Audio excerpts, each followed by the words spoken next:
A very good evening and a warm welcome to State of Business on Art Television. I'm Mariam Vijayaratna. Yesterday was International Children's Day and it was celebrated worldwide in many ways. To mark this remarkable day, we, Art Television, have invited two school students to present today's State of Business.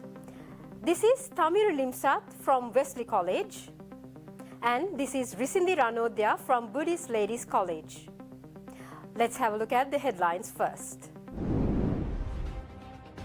Sri Lanka will require international funding for climate change prosperity, President says.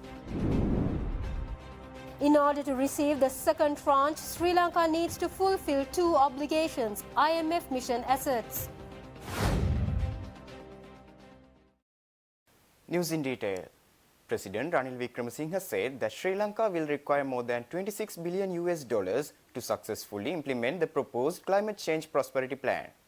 The president said this speaking at the Berlin Global Dialogue in Berlin, Germany last week. I am glad that Germany is doing its part as the largest culminative contributor to the Green Climate Fund. We have both the climate change mitigation and debt restructuring, both of which we have to handle with minimum funds available.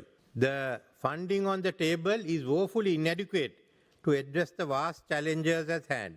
So we haven't got any money, but we do have 100 billion with the IMF. Let's start with that money. 100 billion is better than nothing. The developing countries require financing up to US 5.9 trillion to fulfill their nationally determined contributions. Then a further US 4 trillion annum for clean energy technology to achieve net zero emissions. Look at Sri Lanka's financing needs for our climate prosperity plan to succeed. We need 26.5 billion US dollars by 2030. This for a country that's bankrupt and who the IMF states will have for the next few years a growth rate of 3.5%.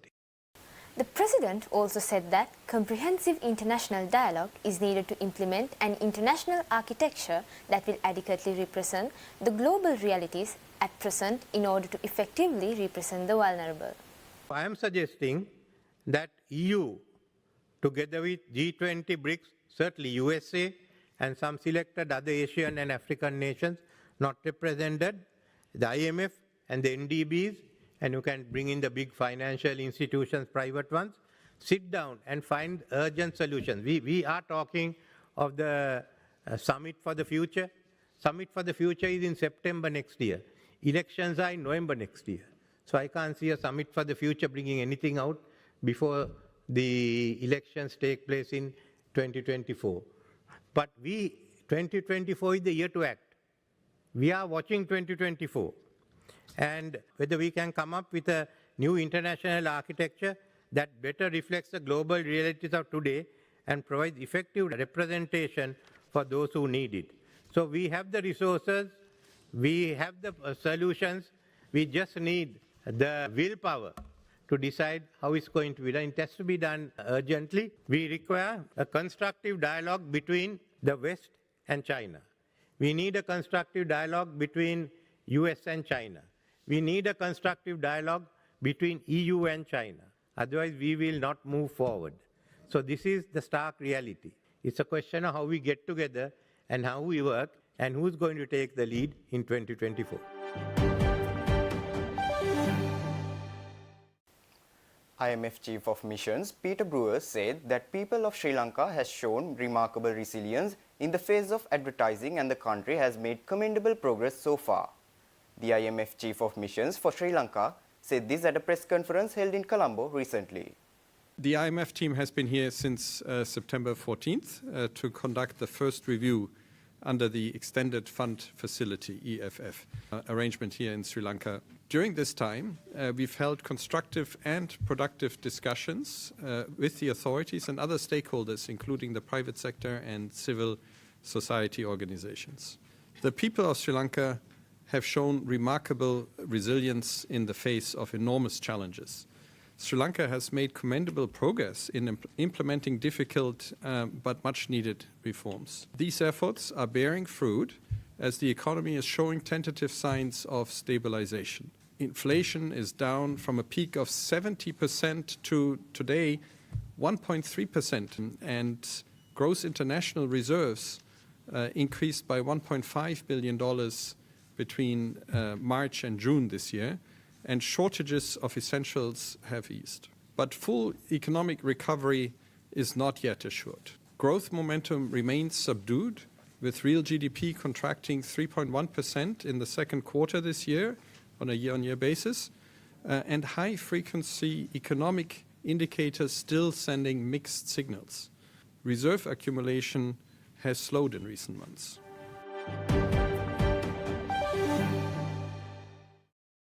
Stay tuned. We will return after this commercial break.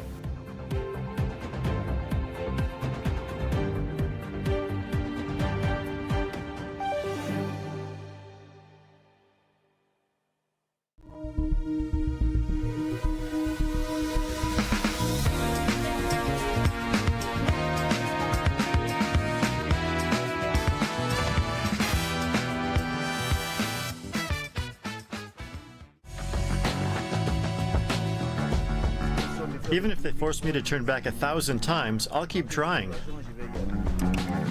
They're determined, driven, and often unwelcome. Millions of people are desperate to start a new life abroad.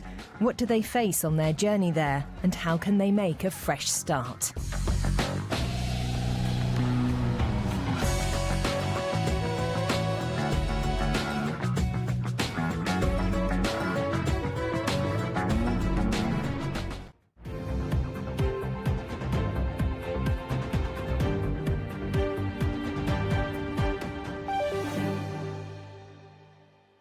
Welcome back. Peter Brewer further said that in order for the IMF to disburse the second tranche to Sri Lanka, the Sri Lankan authorities have to agree on adequate policy changes and ensure debt sustainability of the country. For the IMF program to move to the next step of completing the first review and dispersing the second tranche, two important components are needed. One is to agree with the authorities on a set of policies that they can take forward to achieve the objectives, so that we can reach staff level agreement for this first review, and we are very confident that we will be able to do that with a little bit more time to continue the discussions. And then the second leg that needs to be completed is the discussions on the debt. And essentially what we need is a clear path towards restoring debt sustainability. For the IMF to be able to go ahead, it needs to convince itself that debt sustainability can be restored. And to do that, we need to convince ourselves that there are discussions, negotiations that will result in debt treatments that will essentially be in line with the debt targets that we had set.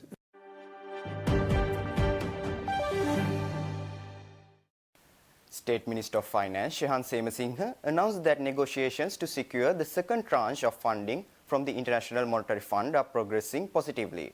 State Minister Semasinghe made these statements during a press conference held at the Presidential Media Centre on the 28th of September. Shehan Semasinghe emphasized that the government's economic reform efforts are still under evaluation by the IMF. The State Minister further said the President held discussions with the IMF team during which they conducted a special assessment of the country's economic situation. The State Minister said, comparing to the previous year, the government revenue has seen a remarkable growth of 43%. The State Minister acknowledged that the process of tax collection plays a pivotal role in bolstering the government revenue. The State Minister said, in addition to those already within the existing tax net, the government is also focusing on individuals who are obligated to pay taxes. The State Minister further said that no country has declared its unwillingness to support Sri Lanka under the Foreign Debt Optimization Program. The State Minister assured that if the economic reform program continues on this trajectory, Sri Lanka can evolve into a nation with a robust economy in the future. He went on to say that with the anticipated second installment from the International Monetary Fund, the country can be steered towards a positive economic outlook by 2024.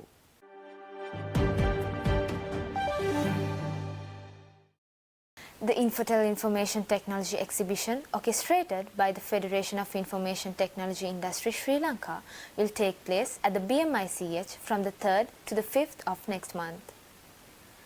A media briefing was held to inform the public at the Presidential Media Centre, presided over by Minister of State of Technology Kanaka Herath recently.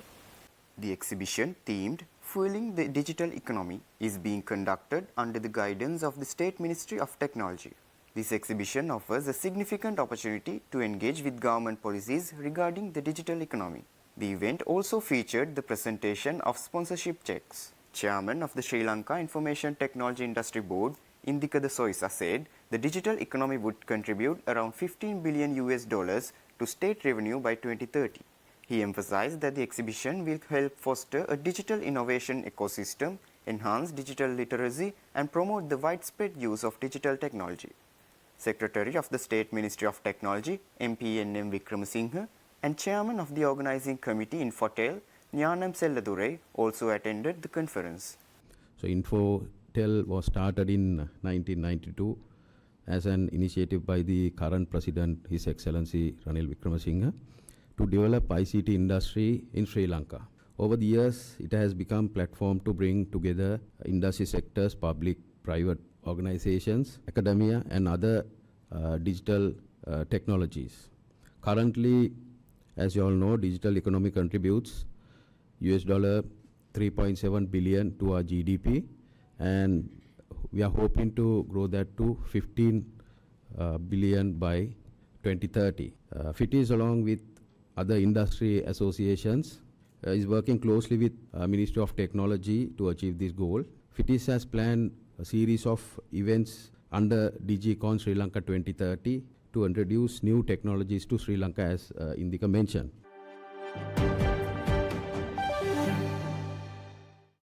Stay tuned for stock update.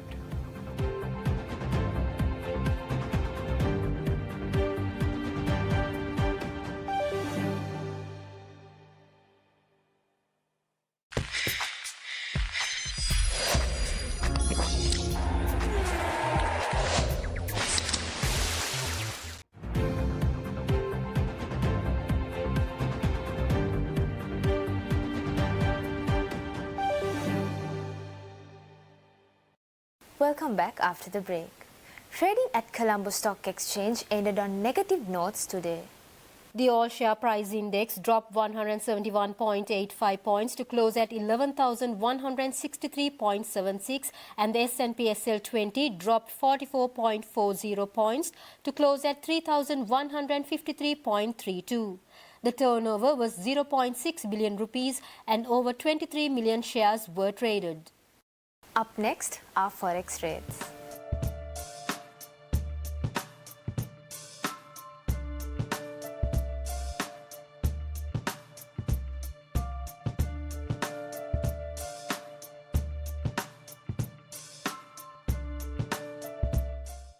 That's all we have for tonight. For this and more, subscribe to our channel on YouTube and follow us on Facebook.